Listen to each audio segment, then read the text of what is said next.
for about 8 weeks. So they started with, just coming and saying, this is what I'm researching, and now they're pretty professional. They're doing a pretty good job. So you'll get to see this excellent research. It really is very impactful research that they're doing. So we're very excited to be able to showcase it. And it really is just a small sample of the research that goes on here at CSUSB among graduate students. So in 2023, graduate students published close to 300 theses, projects, and dissertations. So we really do a lot of really good work here. So this is a small but excellent sample. So some might think it's kind of difficult to present your research to a non-specialist audience in 3 minutes or less. You think it's kind of difficult? Yes, it's difficult. It's very difficult. So they really have prepared well, and they're ready to do this. So we're excited to be able to showcase it. I wanted to thank our judges who've come from various distances, and I'm going to read bios because I can't memorize them. I'm not as good as you 12. I can't memorize the bios. So I'd like to first introduce Terrence Stone.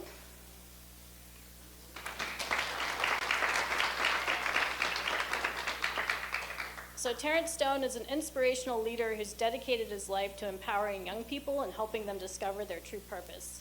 In 2001, he founded and is CEO of Young Visionaries Youth Leadership Academy, president of Terrence Stone School and Community Consulting, and the president of the Southern California Black Chamber of Commerce High Desert Chapter. Mr. Stone's advocacy work has been recognized nationally and internationally, including several awards, such as the West Coast Hip Hop Community Influencer Award in 2023 and the Unforgettable Hearts Award in 2023. Thank you so much for being here.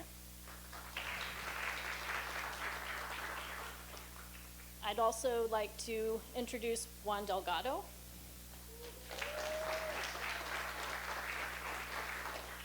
Juan Delgado is Professor Emeritus in the English Department at CSUSB. His collections of poetry include Green Web, El Campo, Rush of Hands, and Vital Signs. In recent years, he's presented his photo poetics and signage throughout Southern California in museum exhibitions. Examples of these exhibitions include Pickers and Packers, a mixed media installation in the Land of Milk and Honey exhibition at the Cheech Marin Center for the Chicano Arts and Culture in Riverside. Thank you for being here, Juan. And I'd like to introduce Michelle Skilgen, who's here judging for us for the third time. Thank you. Michelle Skilgen joined CSUSB's University Advancement Team as Senior Director of Corporate and Foundation Relations in 2022. She came to this role after successfully launching the Inland Empire and Coachella Valley Women Business Centers for the Inland Empire for entrepreneurship. While launching and overseeing the two projects, Michelle raised over $10 million in federal and matching funds and led the WBCs to train over 85,000 workshop participants, provide business counseling for over 5,700 business owners, and generate economic impact, of over $28 million.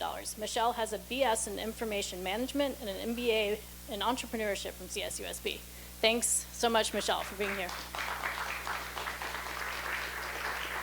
And finally, I would like to introduce our MC for the evening. So this is very exciting, much more exciting MC than myself. So I'd like to introduce Anthony Donatelli.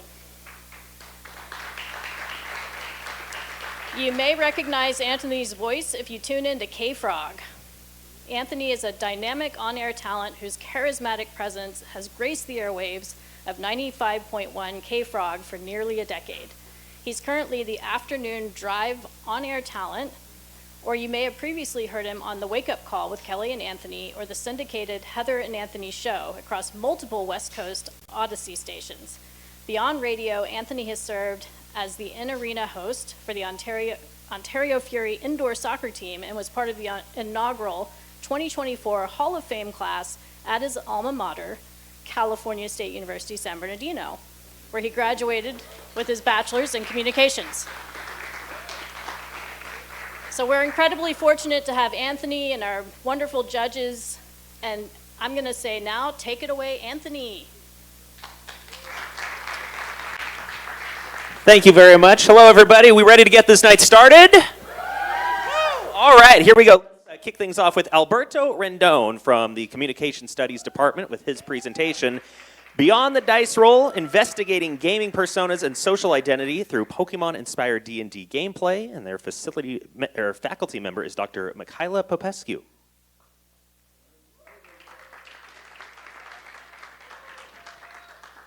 All righty.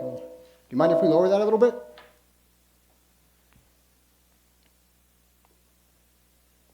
All right. We good? Cool. Ready? Ladies and gentlemen, I would like to take you all on an adventure to a world of pure imagination, a world of dungeons, a world of dragons, a world of wizards and warlocks alike. You see, I would like to take you to a world where a single dice can change your lives.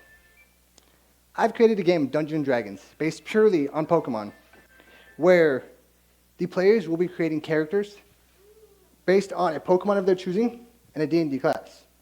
So you see, how many of you guys know Pikachu? See, Pikachu is a very familiar one. So a player can choose to play as this evil sorcerer Pikachu who is hell-bent on taking over the world, or they can choose to play as the character Meowth, who is a thief or a little pickpocket. It's really up to the player's discretion on what they want to do with this character. With this study, I want to study how these players create an identity and how this identity transfers into their social identity. To do this, I will be acting as the dungeon master, the DM for this game. And I will be studying the 6 participants, the 6 players, and try to find how they create their gaming personas. I want to see what choices they make, how they play, things like that, how all of this confers into one, and it creates who they are. In this study, I want to see all of this. I believe that D&D and Pokemon can teach us a lot. I enjoy studying all of this kind of thing because it's very nerdy, it's very me. That's where all my interests lie. I believe that this research is important. I believe that this research can teach us a lot. That with studying Dungeons and Dragons, Pokemon, and the combination of these 2 fandoms, I believe that it can teach us that players will be able to find a new way of understanding how to create a different identity based on teamwork, based on cooperation, based on their playstyle. And my hope is that in playing this game, in playing this combination, this Pokemon Dungeons and Dragons, that players will find a newfound love for their imagination, their creativity, and the game of Dungeons and Dragons as a whole. Thank you, guys. Give it up one more time for Alberto. Well done, my friend. Those are the judges tally their scores. Tell me, what was the inspiration behind your research? I am a giant nerd. I'm a giant nerd, and once I found out that I can actually study whatever I wanted to study, I went all in. I love Dungeons and Dragons, and this will be the 5th D&D Pokemon campaign that I've actually run, that I've actually created. For the last ones I've done, I've used different code books, different types of research to create them. I've done them where they're Pokemon trainers playing. I've done it where it's post-apocalyptic. For this one, I wanted to do something different. I wanted them to be the character themselves. Me and my friends, we all play D&D. We used to play D&D every week. We played for 8 hours, 12 hours. We sat at the table for a long time, just creating the characters sometimes, and not even playing the game. So I wanted to give players a chance to create a character that's unheard of, a character that nobody will do, and see how they throw themselves into that character. That's what I wanted to do. Now, growing up, I played Pokemon on Game Boy. That was all. Were you red or blue version? I started off with red version. Okay, I was blue, so I'm going to stand over here. We're not that cool, man. That was my very first game. That was the very first game that I ever played on the Game Boy Color, the classic. That was it. All and right, now my arms are covered in, Pokemon. I was going to say, the shirt is nice. Where'd you find that? Amazon, actually. Amazon, wow. Give me the link afterwards. Yeah, I got you. Send it to me. Alberto Rendon, everybody. Give him another round of applause. Now let's welcome to the stage Ramteen Renjpour from the Communication Studies Department with his presentation, Empowering Change Beyond Finance, an integrated marketing communications plan for the Building Wealth Initiative, and his faculty member, Dr. Theo Mazumdar. Thank you. Testing, does this work? Okay. Financial security. What does the term imply? Is it just about the ability to buy whatever we want? No. It's much more than that. It's about peace of mind. It's about being empowered to live the life we've always imagined for ourselves. And the first step towards this journey is getting educated on financial literacy. The Building Wealth Initiative is a nonprofit in the Inland Empire that consists of local financial experts that specialize in educating the people on financial literacy. And their goal is to empower everyone to reach that financial security within their lives. My research project is an integrated marketing communications plan, IMC for short. And IMC is all about using all the channels, all the possible channels, to project one voice to engage and communicate with our community. Now, this project also has a secondary goal, which is about improving BWI's operations not only through more effective messaging, but also through the introduction of new programs that would be mutually beneficial for both the organization and the community. Now, this project is about public relations through relationship building and also marketing of services. This project draws its data from local financial experts, literature review, and focus group participants who were CSUSB graduate students. Now, although BWI is focused on serving all members of the Inland Empire community, this project's primary target audience are college graduates and graduate students who are only starting their independent lives and need financial security and literacy the most. This project, although it is in its data analysis phase, the road ahead seems clear. All participants express an interest and need in more financial literacy. And they believe, although some express their financial future as if though they were concerned and some hopeful, they thought that all of them need organizations like BWI. And so, in conclusion, my research, an organization like BWI, it was founded by people who wanted to give back to the community they love. And this research project is going to give them more tools to better serve our community. So remember, we need organizations like BWI, and they need us to be heard. So let's get more financially secure together. Thank you. Very well done, my friend. Fill us in a little bit more the inspiration behind all this research. Yeah, well, this is for my culminating experience. This is my master's project. I really wanted to do something practical that was also research focused, so I reached out to God knows whoever I could. So, telling everyone, hey, do you want, an MA student to create a marketing plan for you? And people from BWI, who some of them are who actually work at CSUSB, expressed their interest, and I was like, yep, let's do it. So we're now in the data analysis section, and I'm hopeful I'm going to be finishing it in May and defending it also in mid-May, and that's it. Yeah. Very cool. Now, I was chatting with you before this, and you were telling me how stressed and kind of overwhelmed everything was feeling, and you spent a lot of time preparing for this. Well, it's now kind of over. You feel a little more at ease? Everything good? The air just smells so much better. The air, you guys, the air they're smelling. All right, well, congratulations, but well done. Give them another round of applause. All right, let's keep it going with Sarah LaJoya from the English and Writing Department. I don't know if I want Ben up here. Did we? I'm kidding, but I don't know. My notes are different. All right, Benjamin Roth, come on up, my friend, from the English and Writing Department with his presentation. 2 is better than 1 towards a multilingual pedagogy in post-secondary education, and their faculty member is Dr. Caroline Vickers. Mic check, mic check. Would you rather go through the rest of your life with a single pair of shoes, or would you like to have 2? What about 3 or 7? 2 is often better than 1, and we can think of the same thing when we apply it to language. Having more than one language or using more than one language, multilingualism, is often better than getting by on just one language, monolingualism.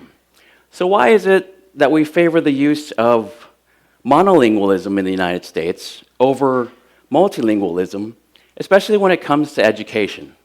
Think about access and attainment. A popular narrative in American schools often looks at bilingual or multilingual education with strong remedial perspectives.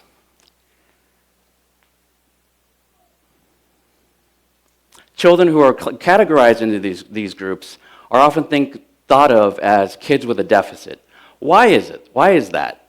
If a child who speaks Spanish is also learning English as a second or third language, then they're able to communicate with not just one, but two or more language groups.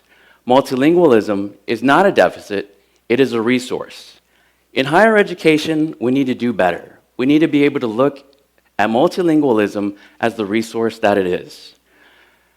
The purpose of my research is to examine how multilingual undergraduate students position themselves within the university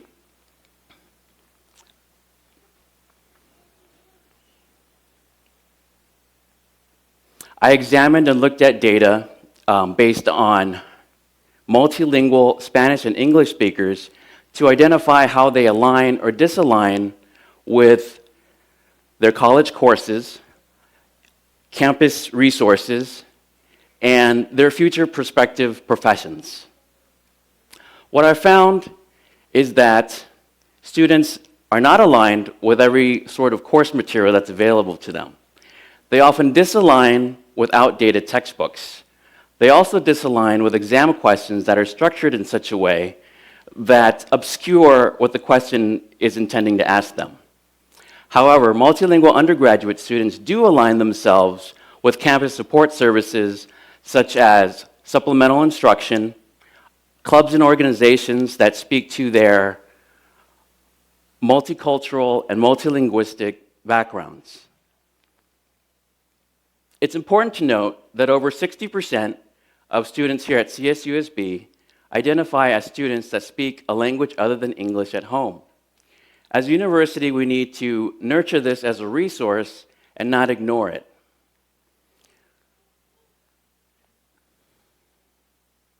Remember that having more than one pair of shoes is better than one, and that multilingualism is not a deficit, it is a resource. Thank you. Give it up for Benjamin. There we go. Great job, buddy. All right, so fill us in. The inspiration behind your research, where did it all come from? Oh, so I'm currently working on a grant from the National Science Foundation with Dr. Caroline Vickers and Dr. Mike Chow here, and it's looking for the retention and attainment of students in STEM, helping them graduate. And what I realized when looking through all the student narratives is that a lot of students that were bilingual and multilingual saw that aspect of themselves as a deficit, which I came to understand, like, how is that a deficit? That's a resource. That's like a superpower because you're able to communicate with more than just one group of students. So I thought I'd continue to pursue that in my master's studies. Excellent. Well done. I love the jacket, too. Very sharp-dressed group here. Was this Amazon, too? Or I don't know. Doesn't know. Can't remember. That's right. You remembered everything else, though, so well done, my friend. Give him another round of applause. Thank you. Now I will have Sarah. I was so excited for you to come on up here. Sarah LaJoy, everybody, from the English and Writing Department, with her presentation, Plagiarism and Original Authorship in the Age of AI. And her faculty members, Dr. Alexandra Calavero and Dr. Sunny Hyen. Check, check. Yes. All right. Self-driving cars, facial recognition, digital assistants. Artificial intelligence is the future, but how much of a future do we want it to have in academic writing? It seems unavoidable, right?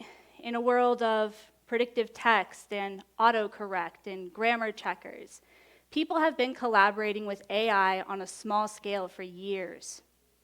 But suddenly, all that helpful code and algorithms are being used to write entire manuscripts, ones that remain largely undetectable as written by AI. In comes chatbots like ChatGPT, a digital tool capable of constructing original material with limited human input. Increasingly, we are seeing students submit papers that are written partially or entirely by AI and then submitting that material and claiming that it's their own. This is plagiarism in the age of AI. Plagiarism itself isn't a new issue. It's just facing new and interesting complications. My research synthesizes previous plagiarism literature and extends its conversation to follow its progression into modern times. I focus on higher education, delving into questions like, what do we do with a paper written partially or entirely by AI? Who's the author of such a text? Is AI then something whose work needs to be credited? How do we credit that? And overall, what I focus on is what constitutes plagiarism in the age of AI, and how do we respond to it? Understanding of what constitutes plagiarism is not universal. Ideas about transgressions and consequences of those transgressions are also not universal. Students may find it difficult to acclimate to the academic rigors of institutions of higher learning. They may also struggle with things like following the writing conventions that are expected of them when they're at these institutions. The temptation is there. It falls upon institutions then to not only define what plagiarism is, but to also define what these consequences are going to be for the student should they commit it. When a student enters into an academic conversation, it should be done with their own voice, and my project aims to support them in this. Thank you. Great job, Sarah. Great job. Okay, so fill us in the inspiration behind all of this. Where did it come from? How did it start? All right, so I work at Cal State San Bernardino's Writing Center. Shout out to my buddies.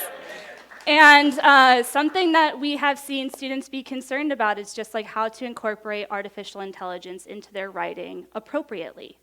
And it's something that we don't really have like a full understanding of what that looks like in modern times.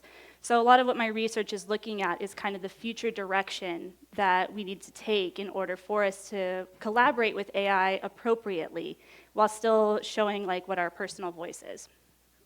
I'd been in trouble if ChatGPT was around when I was in school. I'd been done with my work in like 2 minutes, but still not very good. But Sarah, great job. Everybody, let's give her another big hand if you could.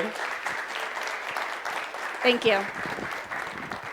All right, let's keep going with Sakshi Verma from the Information Systems and Technology Business Intelligence and Analytics Department with her presentation, AI is smart, but is it ethical?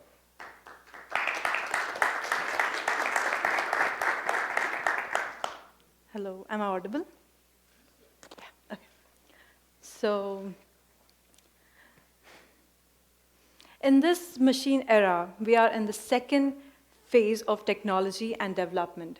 Now, we are currently developing mental ability, also known as artificial intelligence. Now, artificial intelligence is smart. It is an algorithm, and it's not coming for our jobs, I promise, at least now. So, what is this code that we are looking at? It is just algorithms, codes together, which is built upon data. Data is a crucial part of AI. Data comes from a lot of sources, one of which is internet. On the internet, data can only come by humans, right? So vlogs, social media, articles, YouTube, and things like that are the sources of this data. So what is the problem here? The data is being fed, the algorithm is being developed. The problem is this data might not be ethical. A lot of companies using this data are not 100% transparent about why and where they are using this data. When the end user, like me and you, uses their products, we are not aware who the actual author of this data is. That is why my research focuses on transparency and ethics in artificial intelligence. I want to establish few things in which I can look back at it and know where the data is coming from. You might have also heard about the racist soap dispenser. Once, like a few years ago, there was a hotel which installed soap dispensers which would only dispense soap on the hands of a white person and not on the hands of the person of color. Why is this happening? Because these soap dispensers were developed in a British company which only tested this dispenser on a very non-diverse audience, that is, white audience. And that is why it is very important to have a diverse data set. This is not only ethical, but it is important. Right now, we are building future pillars of AI, and the last thing we as a society would want it to be unethical or biased. Thank you. So actually, do you not want the exit interviews? No, Yeah, I just, okay. no. I'm not a fan of yours. That's okay. Okay. The inspiration behind your research, fill us in. I would say it is because I do use ChatGPT like all the students, I'm sorry. but I would also want to track it back to where it's coming from, right? So I would want to cite it and give real credit, but ChatGPT straight up says, no, I can't do it. So I was like, that's interesting. Well, I will say thank you for telling me that AI is not coming for my job, because I hear that every single day that Yeah. it is. So that gave me some hope. So thank you. Well done. Give her another round of applause if you could. All right, let's keep going. Shrishti Sharma from the Information Systems and Technology Business Intelligence and Analytics Department with her presentation, The Unmasking of AI Algorithm Bias.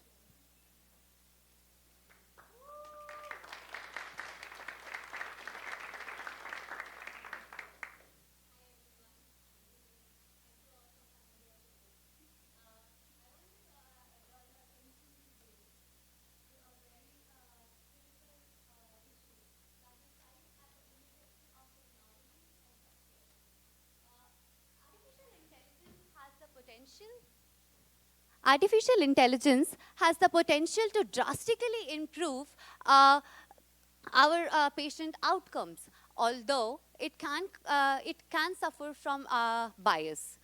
On one hand, artificial intelligence, the developed algorithms, they are capable of creating and automating the entire healthcare system by providing better diagnosis, by maintaining better patient health records, distribution of healthcare, etc.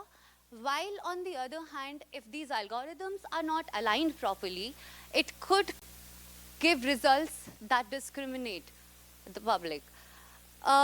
Let's understand this with an example. In 2007, there was an algorithm developed called VBAC. This algorithm was designed with an idea to help the healthcare providers in assessing the likelihood of safely giving birth through vaginal deliveries after having had a C-section, cesarean surgery. This algorithm was proved to be giving biased outcome in 2017. It was predicted that this algorithm was saying women were more likely to get a successful vaginal delivery after having a surgery, but this was predicted after this survey that it's not necessarily true. Women coming from different ethnicities have different backgrounds, different diet, different DNAs, different everything. So they were, for example, from women coming from Hispanic background, they were less likely to have successful deliveries through vaginal process after having had a C-section. Caucasian women, were somewhat relative. Asian, Indian, Pacific Highlanders, they were more likely to have successful vaginal deliveries. So this proved that algorithm to be biased. It was resulting in discrimination. Therefore, years of work done by researchers and technicians, they were able to develop this algorithm VBAC in such a way that it was not considering ethnicity as a factor while determining the success rate. Thank you so much.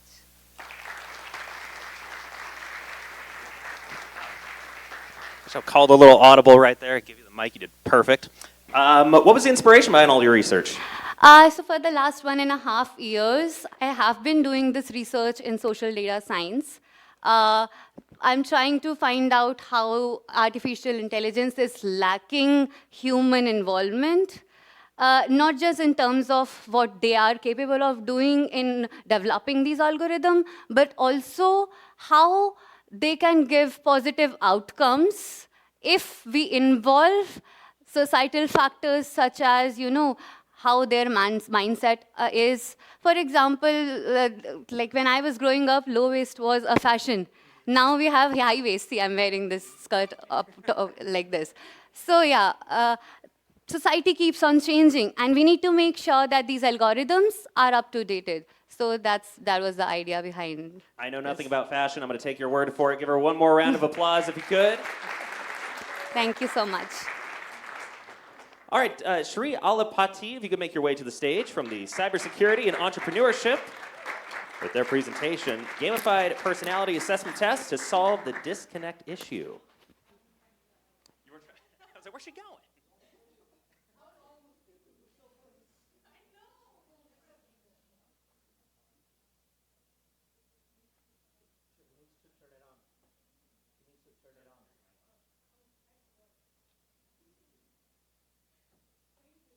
Is it on? Oh, it's on. So, can you all smile for me? As wide as possible because that light is blinding me and I'd rather it be your smiles. Thank you. So social disconnection, huh? Especially in the age of social media. Like we have hundreds of applications. I was one of those kids whose parents were always occupied with life, so like any reasonable teenager, I turned towards social media. And I found this cool application which would let me talk with strangers. Not scary. And I talked with more than 3,452 strangers, out of which I only connected with 3. 1 in 10 and 30% of Americans between ages 18 and 34 are lonely every single day. Every single day. Loneliness is an epidemic, and I want to change that. So while I was, going through that motivation to change it, I came across this cool concept called multiple intelligence. And what, like how I've been walking around, if you ask me to do that many push-ups, I can't, because my bodily intelligence is pretty bad. But if you ask me to count them, I can, because my logical intelligence is, I guess, decent. So like these two, there are others, some of which includes musical, nature, word smart. I'm using words, so maybe I'm good. And raise your hands if any of you played Solitude or Candy Crush.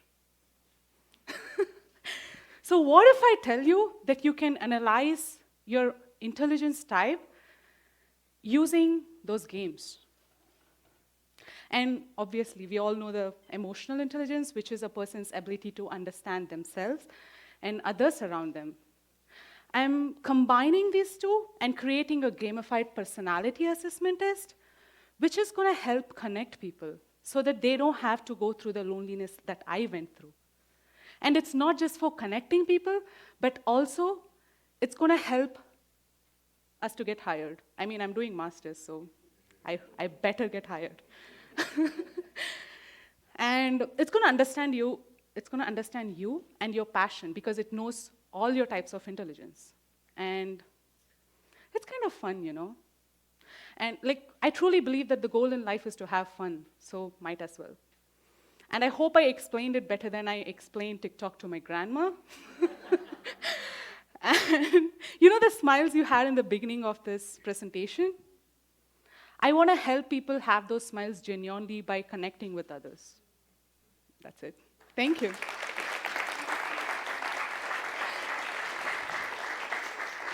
Can I stop smiling now? My cheeks are hurt. Can I stop?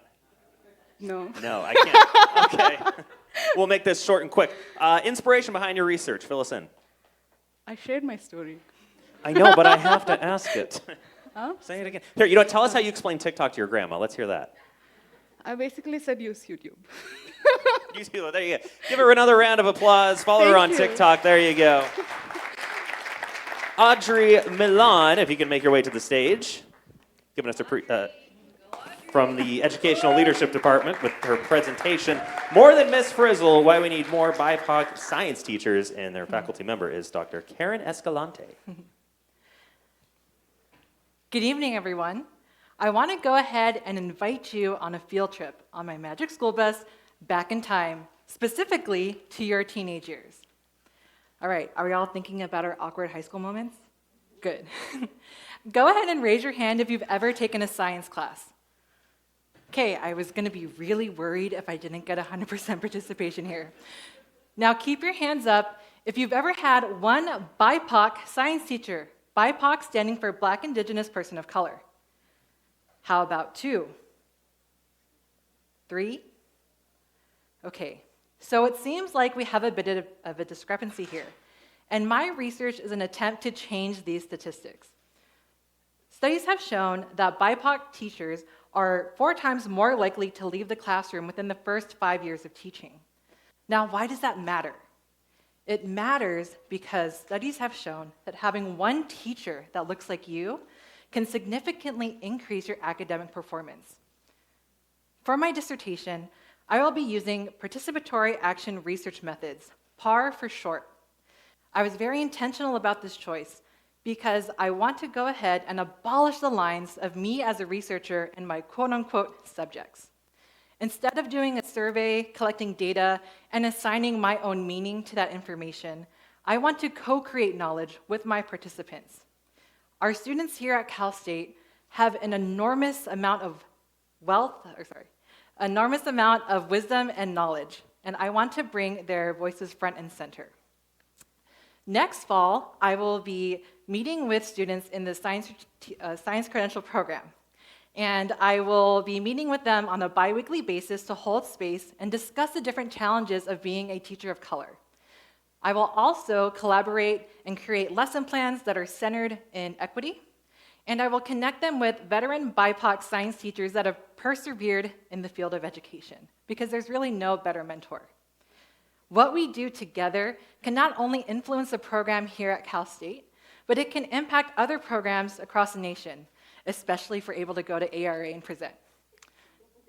Now, ultimately, my main goal is to support the youth of San Bernardino County, creating the next generation of scientists, specifically from the high desert, from where I'm from. Any Silverado Hawks in the audience? Silverado? I see a couple. With that, having a more diverse science teacher workforce will go ahead and help students that struggled in science just like I did. Thank you. Give it up for Audrey, well done. I gotta say, I was so excited when the Magic School Bus popped up. I was like, I'm gonna love this. And then you said, think back to your awkward high school days. And I was like, I had bleached tips. I was not the braces, so I'm gonna dock you there. I'm kidding. Inspiration behind your research. Fill us in a little bit more. Well, I am a science teacher. I work at Serrano High School, and I've been a science teacher for 9 years. And being a BIPOC science teacher, I'm Filipino and Puerto Rican, first-gen student. It's sometimes challenging to work along a not diverse department. And I want to go ahead and make sure that we have the numbers, that we have the diversity, so that we can generate that pipeline of students that are able to successfully navigate science majors. Audrey, thank you. Well done. Have a seat. Give her another round of applause. Lisa Van Proyen, you are next. Come on up from the Special Education Department with her presentation, Using Tabletop Games to Support Literacy and Math Skills for Students with Mild to Moderate Disabilities, a Teacher's Manual.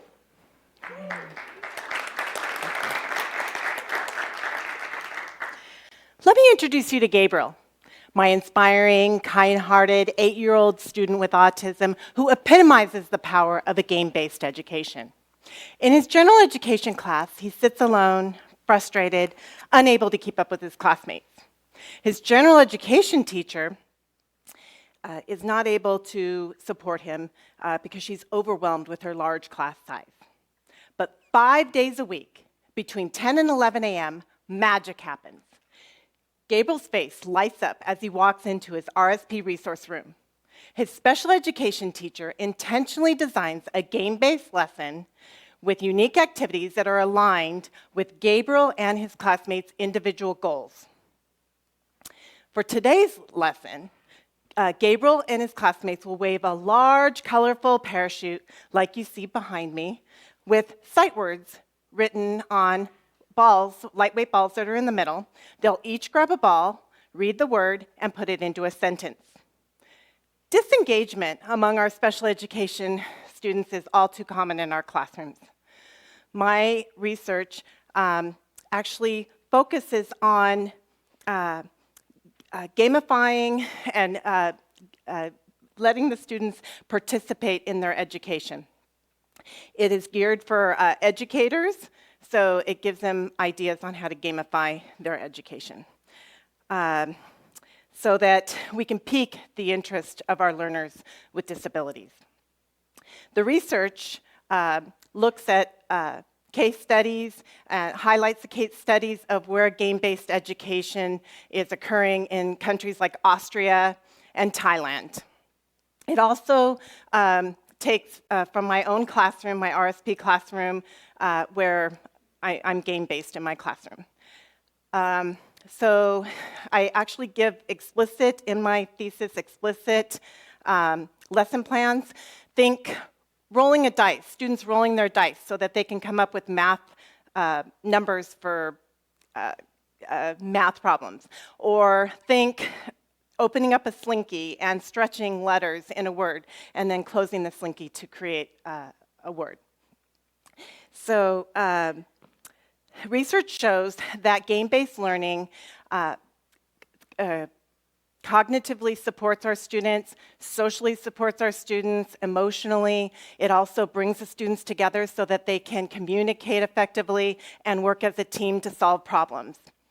For students like Gabriel, and many other millions of students like him, this means that they can actively participate in their education and be in their classroom and actively participate and beyond. Thank you. Give up for Lisa. Oh, yeah. Well done. I know. Everyone has to do it. Inspiration behind your research. Yeah.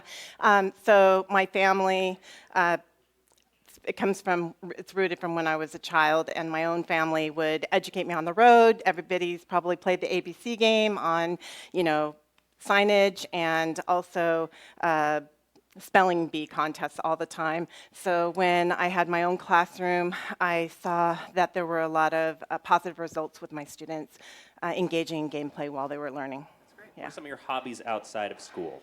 I used to do gymnastics on horseback, and I love game playing with my own family. Can you show us some of the, everyone, Sure. look how loud they're getting. They want to hear it. Give her a round of Yeah, applause. you could do a flag. There it is. Look at that. There you go. Thank you. Lisa, thank you so much. Let's keep it going now with Alejandra Lujan from the Psychological Science Department with her presentation, Impact of Adolescent Nicotine Exposure on Methamphetamine Reward. And her faculty mentor is Dr. Cynthia Crawford. Oh, I should.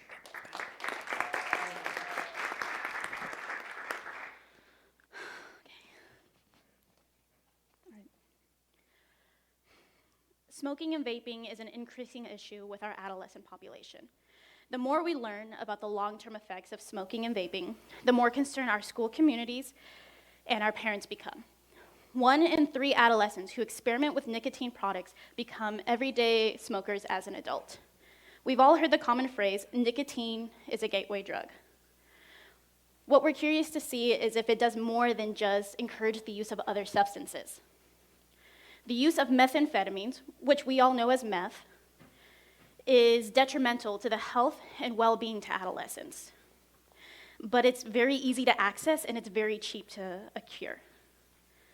What the point of my study is we want to look to see if the exposure to nicotine during adolescence increases the desirability of meth in our adolescents. And how we do this is we take both adolescent male and female rats, we give them meth for 20 days, and we do a process called conditioned place preference, which is a box that has 2 sides that looks different and smells different.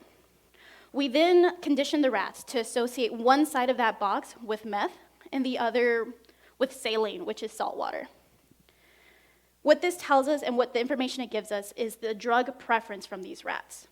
And what we've seen is that various doses of nicotine does increase the drug preference in rats more than they normally would if they weren't given nicotine at all.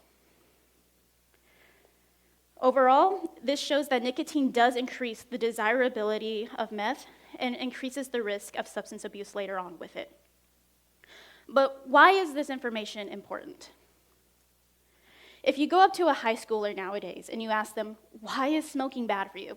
Their first response is going to be cancer, which, don't get me wrong, they're right. There are many complications with smoking, but they're not looking at the long-term extenses. The problem with nicotine for adolescents is that their brains are young, they're still developing, and they're very pliable. And it's very important for our school districts to create preventative care for these children, to help lower the amount of adolescent and underage smoking that's occurring nowadays. It's also very important for programs that are trying to reduce drug use, to create programs and bring awareness to their population, to their groups, about the effects that this nicotine, smoking, and vaping is occurring. Thank you.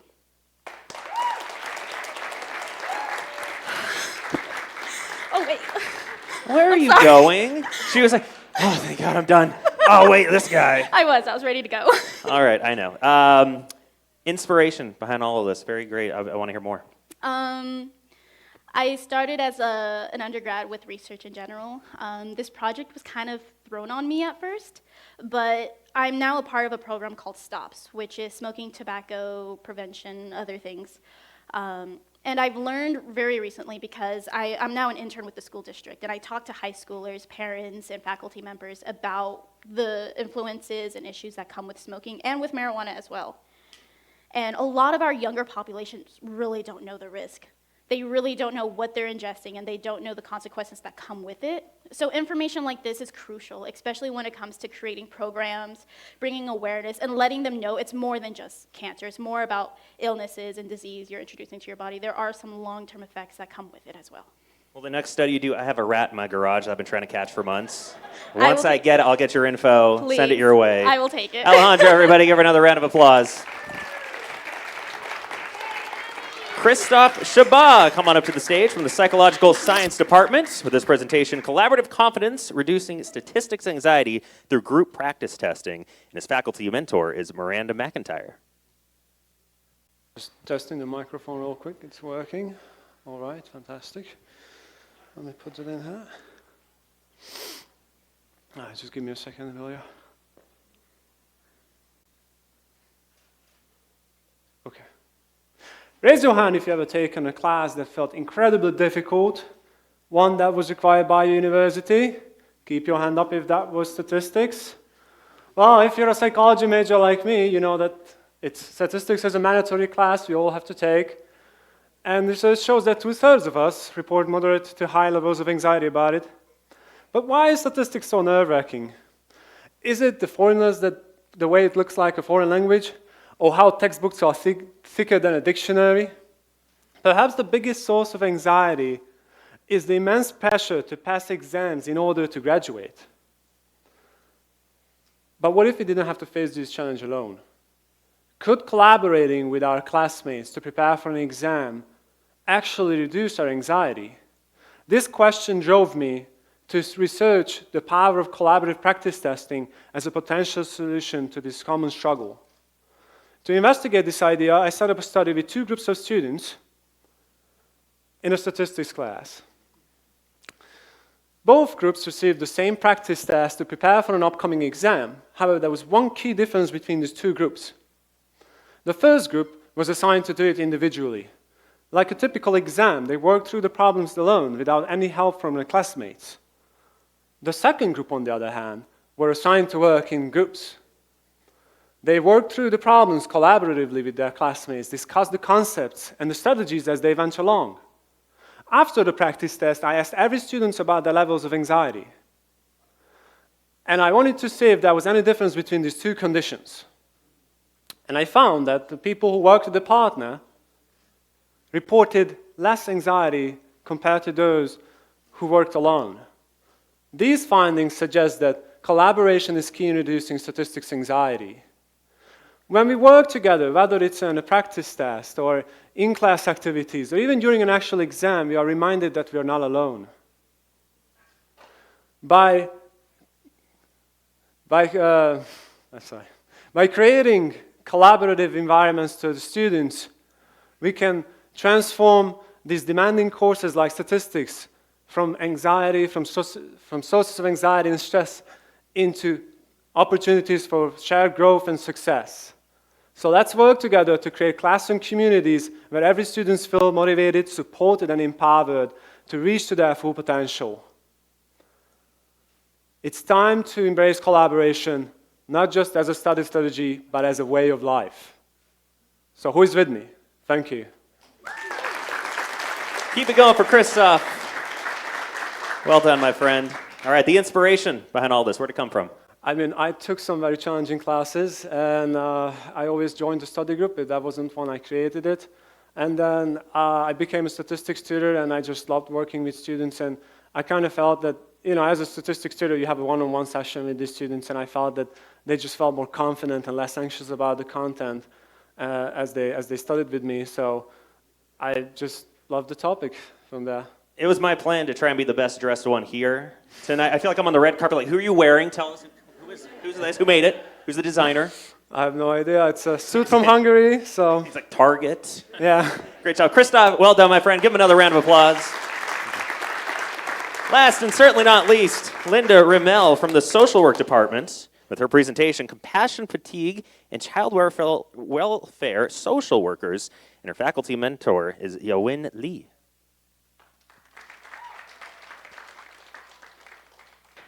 All right, test. Good evening, everyone. Ladies and gentlemen, in the noble profession of social work, where hearts open wide to embrace the struggles of people, there lies a silent but significant adversary, compassion fatigue. Compassion fatigue is not merely exhaustion. It is a deep emotional depletion that affects social workers every day. Now, imagine a world where every empathetic ear has a comforting hand. Every cry has a hug to embrace. And every struggle is met with unwavering support. This is a world that social workers strive to accomplish every day. Now let's think of the child welfare social worker that has countless hours advocating for a child just to see that the system had failed them. Now, even though there's many publications, articles, and journals about compassion fatigue, a lot of it is around the healthcare and nursing professions, and there is a literature gap.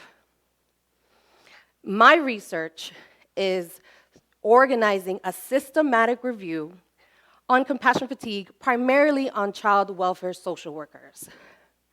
Generally, there's just not enough data on child welfare social workers, and I will be synthesizing the data and research and literature I find. So what can we do to address this silent epidemic?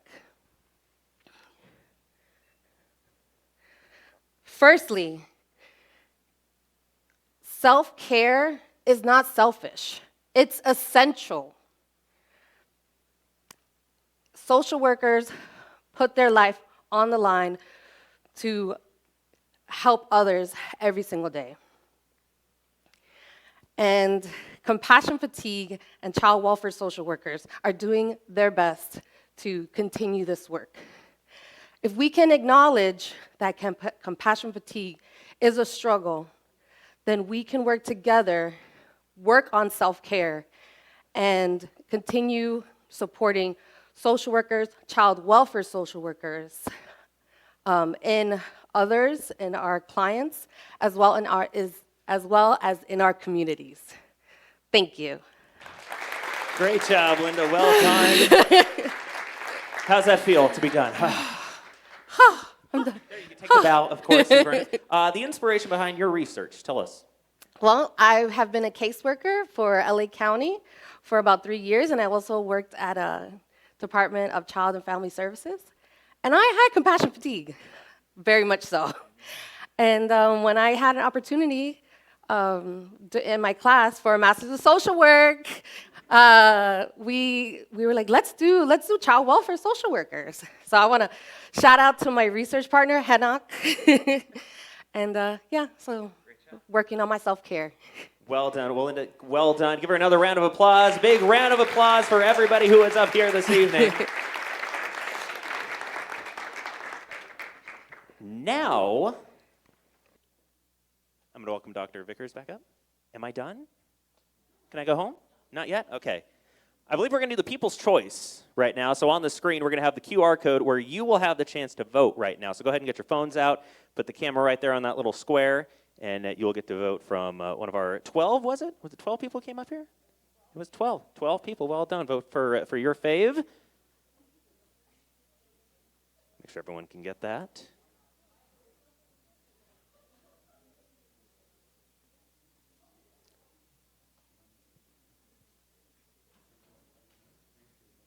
I'll give this back to you. I'm sorry, it's sweaty. Okay. So if we can bring up all of our fantastic competitors up on the stage. Yay!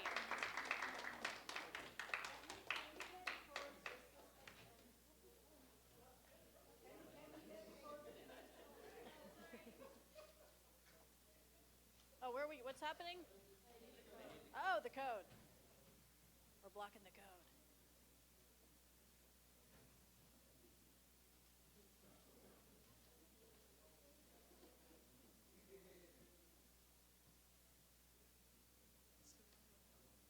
They're still voting. Sure, you can vote for yourself. I think you can vote. Yeah, why not? Vote for yourself. Absolutely.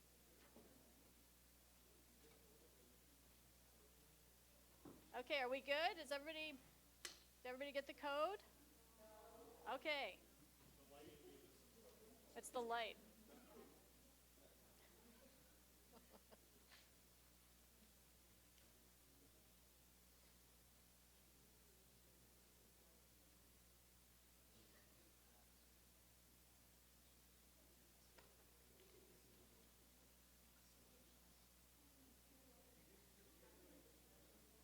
All right, is everybody, can I go?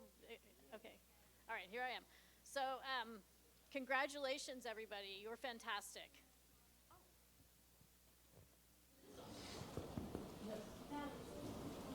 Can you hear me? Okay, great. So yeah, you were fantastic. So these students have worked incredibly hard for several weeks. They made this look incredibly easy, but this is very hard to do. As a graduate student, I would have just passed out. If somebody asked me to, to do what you've done, I didn't tell you that until just now. But yeah, I would have. So I think you're incredibly brave. You're incredibly wonderful. The research is so interesting. I was really riveted on the edge of my chair for all of your presentations. It's just, I'm so proud. I don't know what else to say. So we'd like to ask you some questions as the judges are tabulating. And Anthony has a basket. He's passing. He was really nice to make all these baskets. So everybody gets a basket. So if we can all, if you all want to just come together.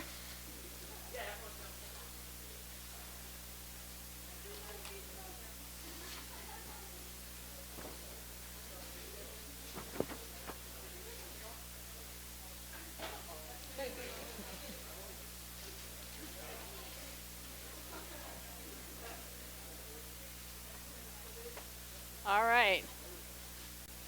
Everybody gets a basket. Baskets. Okay, so if you all want to, yeah, if you want to just stand, you know, in a row, yeah.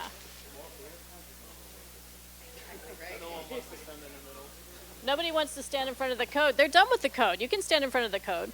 Anthony's in front of the code. So I wanted to ask a few questions as we're allowing our judges some time to make some decisions. So let's see, first of all, if any of you could tell us about graduate student life at CSUSB. What is it like to be a graduate student at CSUSB? It's fun.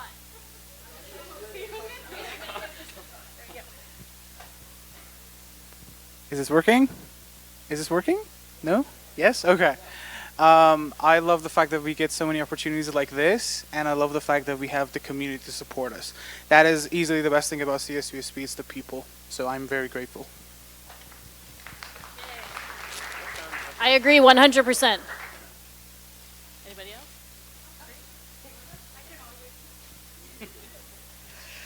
For me, it's very stressful, especially working 2 kids and living on the other side. I live in Lancaster, but I could definitely say that I love all the people I've met and all the support and resources this campus has. It's amazing. And yeah, I'm very grateful to be here.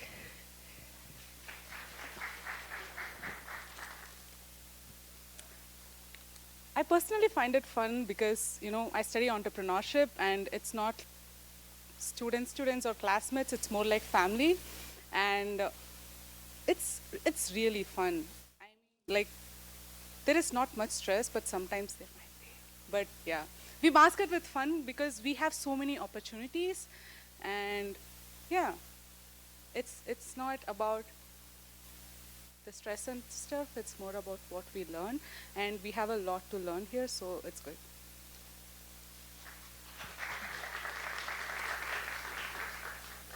I just wanted to say, I think we're all a product of the pandemic, and all of my classes, I don't know about yours, but all my classes entirely were online. Zooms, check-ins, and like you were speaking of, I forgot your name there on the end, I think the collaborative work with our classmates is what really stood out to me, and the compassion of checking in to see, because some of our professors, I'll be honest, would only meet with us like once every 4 weeks, and to clarify maybe what was due or check in, I think that gave me a lot of comfort to be able to reach out to my classmates.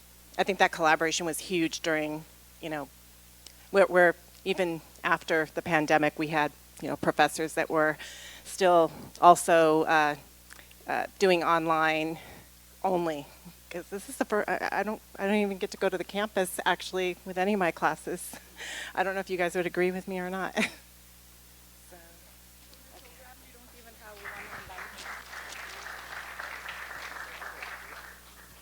I think for me personally, it's definitely the faculty. I've grown so much closer to faculty. Like, I know almost everyone now on the 5th floor of social behavioral. But it's a lot, surprisingly, the undergrad that kind of pushed me to want to be better, because I was there at that point, and they want to get to where I'm at. And so they're asking me questions like, oh, what's grad school like? How's the homework like? How'd you pick your advisor and stuff like that? And like, oh, how's your thesis going? And I'm like, calm down. I haven't figured it out myself yet. But it's the motivation of like, I can do it now because I have people who are willing to like watch me. They have my back. They're supporting me, from my faculty to my coworkers to family to my lab mates, which I see you over there, Alex. I wouldn't be here without them.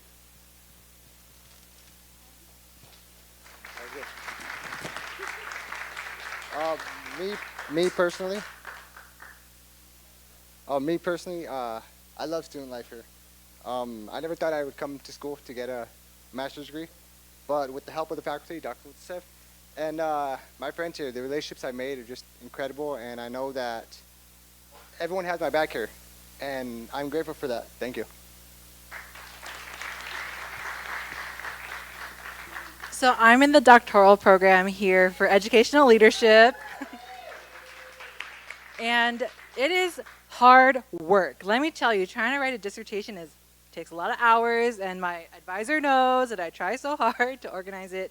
But honestly, we follow the executive model, and I am so tight with my cohort. I got a bunch of people on Zoom right now supporting me, and I think building those relationships is so key to progressing throughout the program.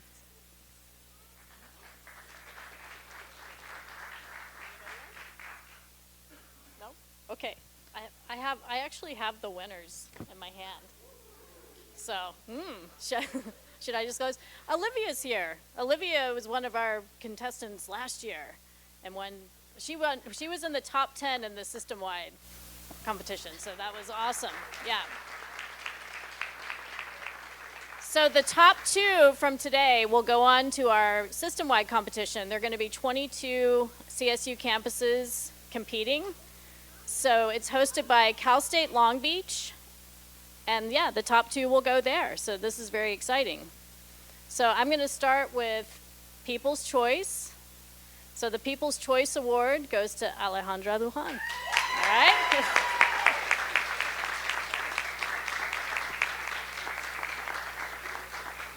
And then I'm going to third place. The third place goes to Sarah LaJoya.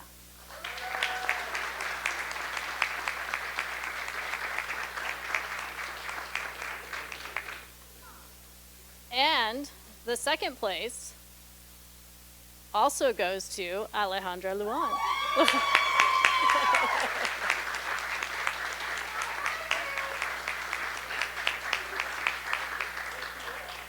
And first place goes to Audrey Mian.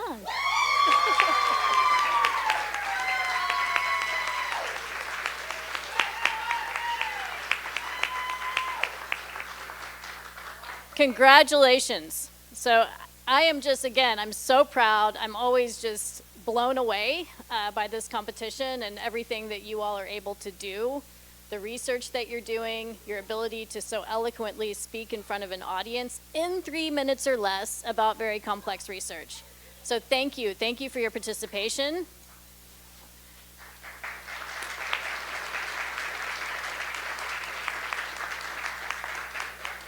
Thank you so much again to our judges.